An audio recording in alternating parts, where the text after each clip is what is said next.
All right, folks, welcome back to Professor Carbon. In this video, what we're going to do is go over a arrow pushing mechanism. And what's going to make this problem a little bit more fun is, I'm ultimately going to propose one of two arrow pushing mechanisms. And so for a lot of the reactions that you encounter in sophomore organic chemistry, we usually kind of tell you the reaction goes this way. But in this one, I want you to consider more than one possibility. So in this problem, we have a highlighted carbon-oxygen bond, and it tells us that for the mechanism A, this bond should not break. And then in mechanism B, we do indeed want this bond to somehow be broken in that process. If you want to keep track of it on paper, a great way to do it might be to just fill in the oxygen. And in pathway A, then we should still have the filled in oxygen. Whereas in pathway B, we might have that oxygen atom replaced. As with all the Professor Carbon videos, I encourage you to pause the video and spend some time working through this problem all on your own without listening to the rest of the video first. So please go ahead and do that right now.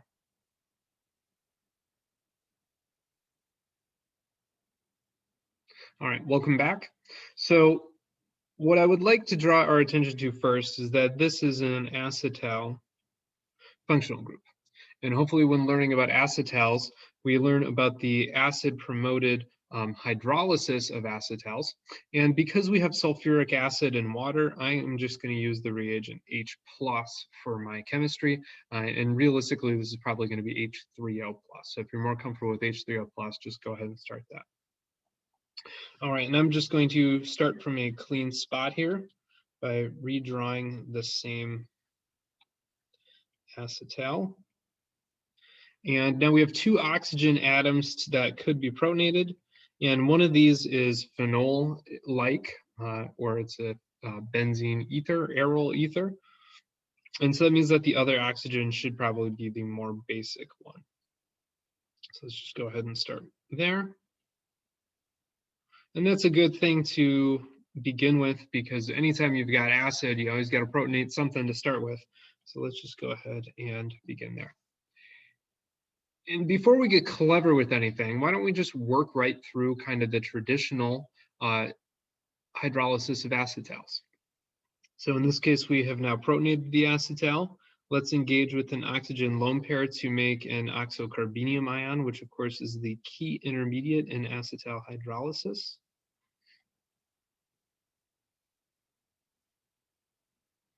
And this is good because now we have broken one of these carbon-oxygen bonds, but you'll notice importantly, if I fill in this oxygen is still attached. And so that accomplishes the goal of mechanism A, where we still have this key carbon-carbon bond here is unbroken, and we've got the key oxygen still attached. So here we go, that bold bond is still there, oxygen is still attached. And some of us might be uncomfortable drawing these oxocarbenium, but anytime I draw an intermediate that I'm comfortable with, I always label it because it gives me a little bit of reassurance that I'm not, all the way off in left field. So if you draw an oxocarbenium ion, label it an oxocarbenium ion. It'll make you feel more comfortable. All right, now let's just continue with the quote textbook acetal hydrolysis. We're going to take that oxocarbenium ion and we're going to have it be attacked by water. Adjust this a little bit.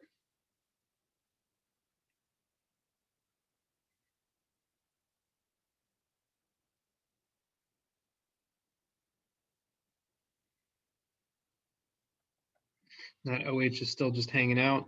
Now, what's annoying about the acetal hydrolysis is there's a lot of protons on and protons off. But if arrow pushing formalism is a formalism, I always tell my students to be formal about it. And so let's just take the time to actually do these steps correctly and illustrate each and every one of these proton transfers coming on and coming off. That way we'll have a full kind of record / bookkeeping of what's going on here. And the other thing about this is now we can recognize we're at a Hemi acetal functional group, right? So this carbon now has an OH on one side and it has an ether on the other side. And so that's the Hemi acetal functional group. What we'll do now is protonate using the other oxygen.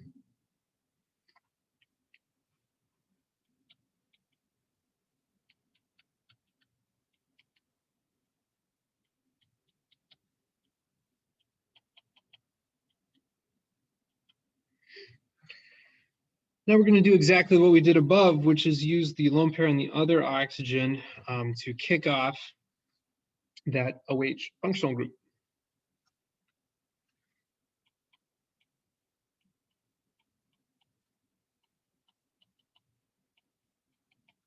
And this is cool because now we have our key organic fragment and it's all set. And then we'll also have the oxocarbenium ion of formaldehyde. We'll just label it again so that we feel comfortable about it. Now all we're going to do is have water attack the oxocarbenium ion.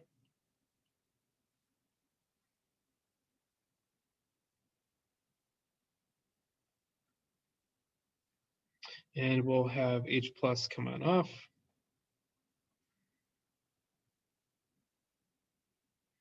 Remember, this is the hydrate of formaldehyde. And remember, typically if you have an aldehyde or a ketone, there is this hydrate equilibrium. And for almost all aldehydes, this is the preferred form, the aldehyde side. But for formaldehyde, especially formaldehyde in water, it turns out the hydrate is actually the dominant side of the equilibrium, and so I've decided to draw the product that way. But don't be thrown off. The 1,2-diol here is indeed an equilibrium with formaldehyde. Okay, so that completes pathway A. Relatively complicated mechanism, but the trick is to protonate one oxygen, make an oxocarbenium ion, have the oxocarbenium ion attacked with water. That generates a hemiacetal after a proton transfer. The hemiacetal then undergoes proton transfer to the other side, which makes a new oxocarbenium ion, which then is attacked by water again. And so all in all, that's finishes exactly what we wanted to. And if you go through and check each one of these with a label here, you'll notice each one of them has the same oxygen still attached. And so that's exactly what we're looking for. And so that fulfills the requirement here for step A because we did not break that CO bond. But now we have to come up with an alternate mechanism where we do break that CO bond. Okay, and this is a great example of why, even though we have these standard functional group interconversions and mechanisms from the book, every now and again, something about a particular molecule makes it more complicated. So let's start with the exact same place we started before, and that was protonating this oxygen. And remember, we protonated this oxygen because the other oxygen's lone pair is partially delocalized into the benzene ring. And so this oxygen that owns both of its lone pairs fully should be the more basic of the two.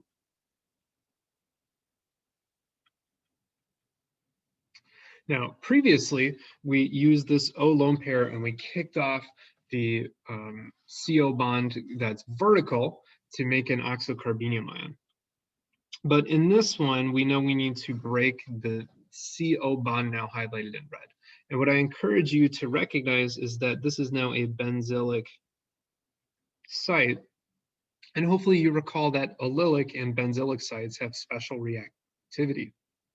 Not only that, there is this powerful donating group ortho on the benzene ring. And so let's just consider the carbocation here.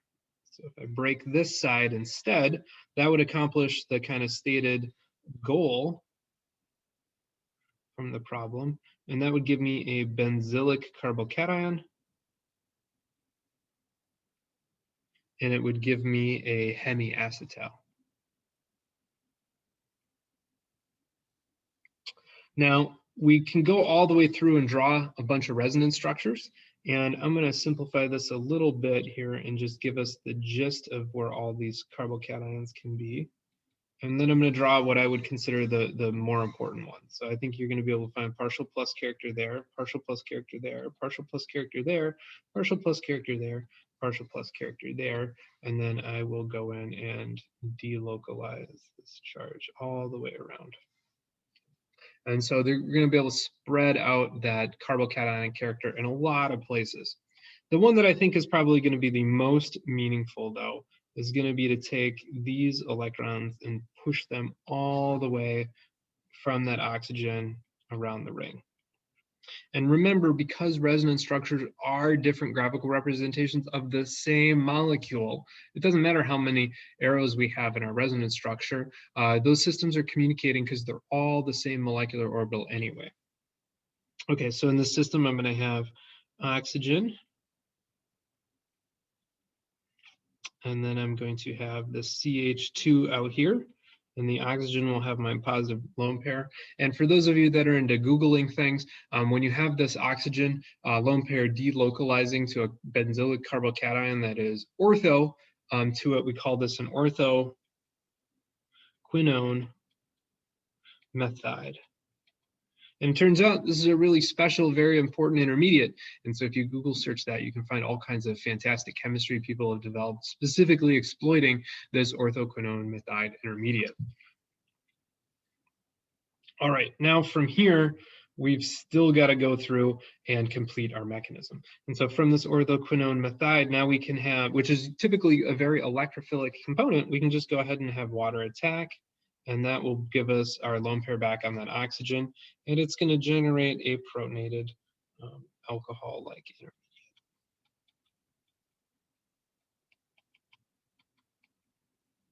Can take the H plus off of that alcohol now.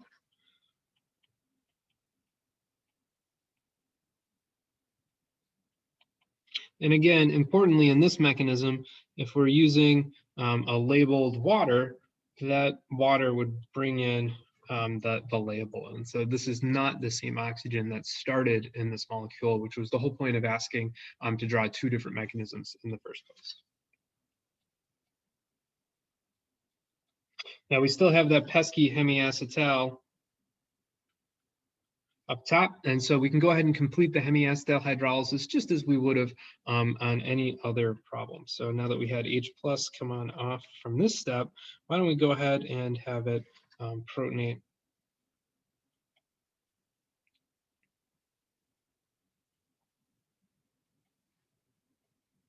And you'll notice the rest of this looks very similar to what we did up here. So this is now the exact same step as that we had right here. Okay, so everything else from here on through is going to be exactly as it was above.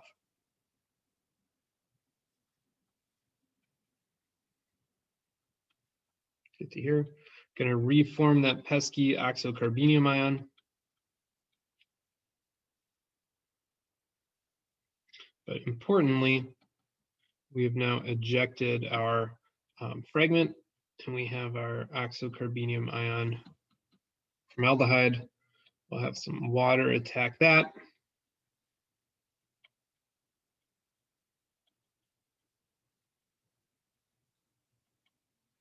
I have an H plus come on off. And there we have it. So the rest of this finishes up just the same. A couple of words of caution. So I think, when I've had students try to answer this, a couple of things have come up. One of which is that they will draw a substitution reaction from the correct intermediate, but via the wrong mechanism. So if we go back to this protonated ether or acetal, which is what we had way up over here, so same intermediate as that one. Often what students might attempt to do is to take water and combine this all in one step. And what I will point out is this looks SN2-like, and water is a weak nucleophile, and so it typically does not engage in SN2 chemistry. And so you want to represent this chemistry as an SN1 reaction. The same thing is true if you have an acetal that's protonated,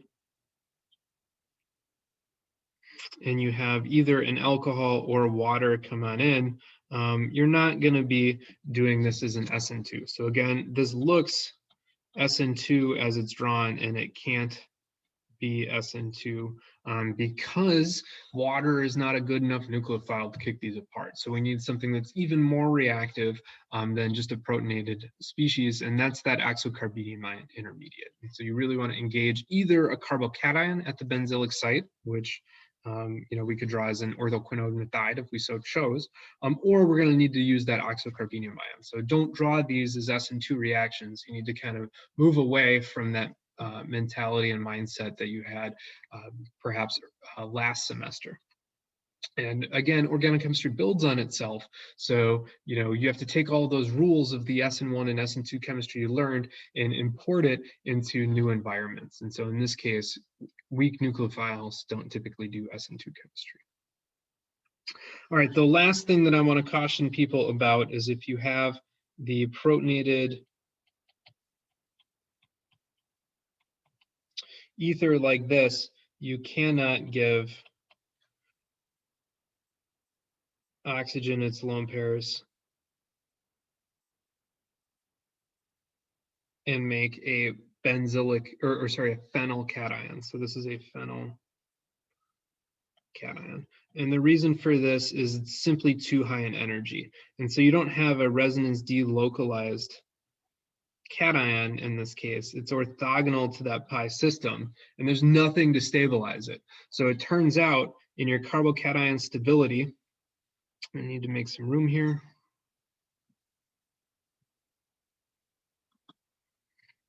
Remember, you have your tertiary carbocation, which is the most stable over secondary carbocations. Let me tell you that that is way better than primary. Well, primary is way better than either vinyl or phenyl. And so you're just not going to have that. And I'll point out that the oxocarbenium ion is about here.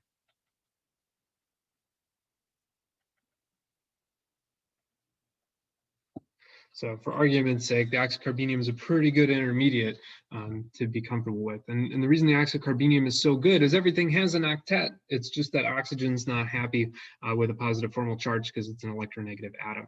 But in general, it should be competitive or even more stable to a tertiary carbocation. So if you have to choose between a phenyl cation that is the worst of the worst, or an oxocarbenium ion that's competitive with the best of the best, you want to go with that oxocarbenium ion all the time. Don't ever draw these phenyl cations. They're incredibly high energy intermediates.